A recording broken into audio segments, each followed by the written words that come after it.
Nah, suatu waktu Zakaria ini bingung nih. Kenapa? Karena dia udah tua, renta, bungkuk, istrinya sudah menopause, istrinya sudah tua, renta banget, dan nggak mungkin punya anak. Sementara nggak ada yang lanjutin dia jadi nabi. Maka dia berdoa pada Allah pada saat itu minta untuk punya anak, tapi nggak dapat. Ketika dia datang ke tempat Maryam di dalam surat Ali Imran, dia tiba-tiba dapat Maryam ini dapat banyak sekali buah-buahan yang bukan dari tempat itu.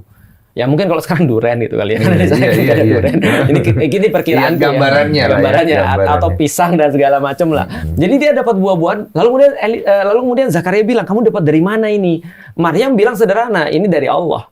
Lalu kemudian ketika dia dengar dari Allah, dia datang ke tempat doanya Maryam, mihrabnya. Lalu kemudian dia di sana berdoa. Disitulah Allah jawab dia dapat Yahya atau Yohanes Pembaptis nanti. Nah, jadi ketika dia dapat Yahya ini duluan lahir daripada Yesus, akhirnya Isa. Nah, jadi ketika dia berdoa di mihrabnya Maryam, dia dapat Yahya langsung dijawab.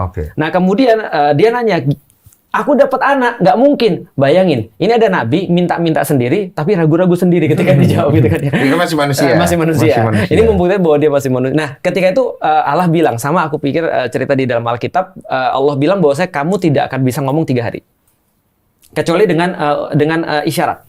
Nah, lalu kemudian benar dia nggak bisa ngomong 3 hari. Setelah itu terus kemudian istrinya mengandung. Nah, ketika istri mengandung, diberikanlah nama Yahya atau Yohanes yang nanti akan membaptis Yesus.